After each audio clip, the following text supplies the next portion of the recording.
I had another little win recently because when I came onto council, one of the things that I really wanted to do was to increase everybody's sense of ownership of our local government.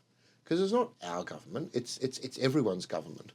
I mean, when I was first elected to council, things had come to such a sorry pass as that there was a security cordon around the back of the chairs in the chamber to physically separate the gallery from the councillors. So the people in the gallery had this kind of physical and symbolic barrier between themselves because people weren't getting along.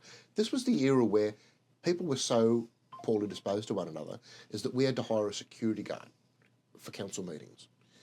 And we got rid of that pretty quick because we wanted things to kind of, you know, be more open and accountable. And one of the things that I did is I brought a motion so that simple stuff like attendance figures would be collated every meeting, and that at the end of the term there'd be a report card about which councillors turned up and did their job. Pretty simple stuff. I don't think any of your listeners would object to that kind of accountability being reported to people because most people don't pay attention. Very few people come to council meetings. Who would you know turned up, what they stood for, whether they did their job, whether they were there 2/3 of the time, half the time, and I thought this was a good thing. I got that up. Then some of the councillors got cold feet, and within a couple of months they brought it what was called a rescission motion, and that clawed it back. So they said, they actively said, we do not want this kind of accountability. We do not want it.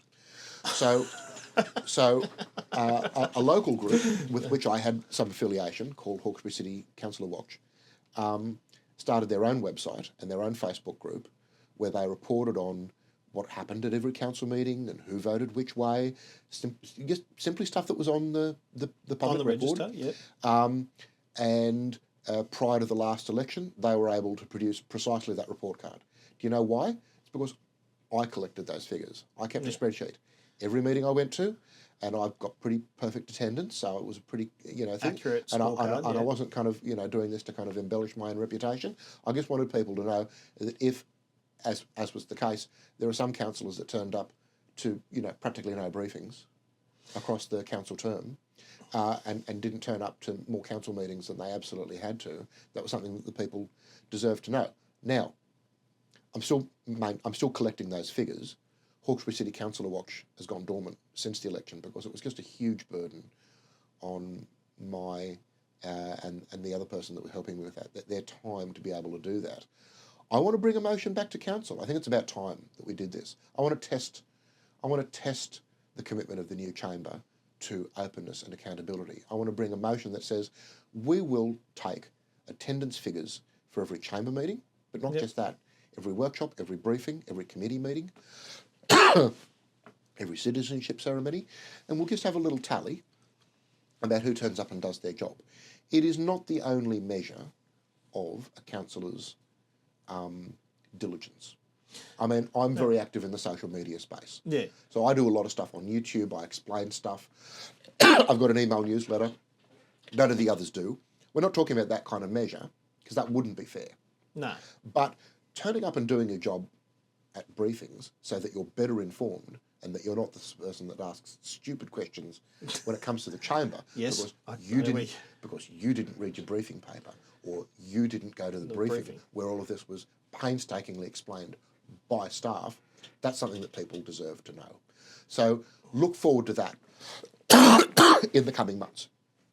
Furthermore, I did have a win in the sense that councils are obliged to review their code of meeting practice within 12 months following an election. So here we are in that 12-month window following an election, and we've now exhibited a new code of meeting practice. The big innovation that I was able to persuade my colleagues to vote for, or at least a majority of my colleagues to vote for, was that we hold a community forum before council meetings begin. This is an experiment. I do not know if this is going to work, but I know it's worth trying. Yeah. Works like this. Council meetings at the moment start at 6:30. Why don't we say that we have the formal business of council meetings starting at 6:50, and for those 20 minutes following 6:30 is that any 4 members from the community who can already register as speakers to any item that's on the business paper. That's right. But they're confined to that subject matter. They are only allowed to address council on something that's in the business paper. But what if a person's concern lay outside what was on the business paper? In 20 minutes, you could permit 4 speakers to come to the mic and speak for no more than 5 minutes each about any local concern they like. It has to be relevant to local government. There's no point in coming and lecturing us about social justice in Palestine. No, that's a waste of time. Or something of that kind. Yeah, it has to be local government based. If it's local government related, anybody should be able to come and speak to whatever's on their heart, and we will listen to them. Now, it's 20 minutes out of our schedule. I think we can afford that time to listen. You wouldn't believe the kind of things that some of my colleagues said. Our Labor friend 𝗵𝗵𝗺𝗀𝗆𝗄𝗏 said, why should we have to endure that? People might come and say something that I don't agree with.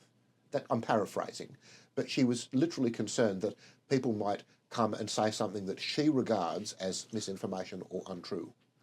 I said, Amanda, welcome to democracy. I mean, people have a variety of views that may be factually wrong, that may be, well held but misguided opinion.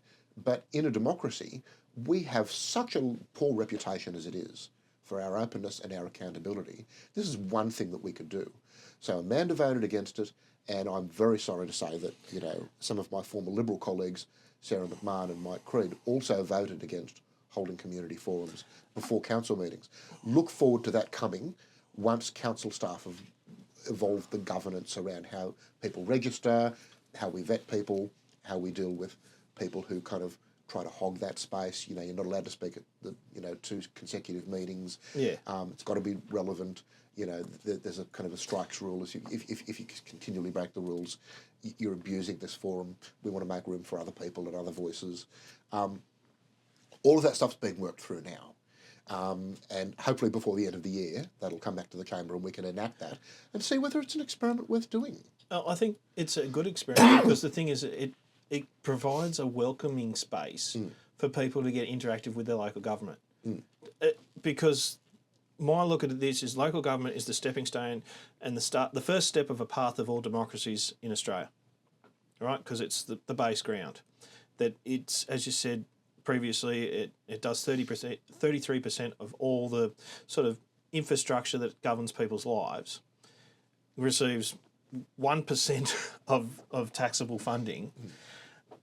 Less than 1%. But yet the military, they're asking for 2.5% of GDP, just throwing it in there. These things are quintessentially what we build our society on, and that then makes us what makes us Australian. Really, is how our local government is represented and acts, and to have people say, "Oh, you're not allowed to talk. I don't want to hear your opinion. I don't want you to talk.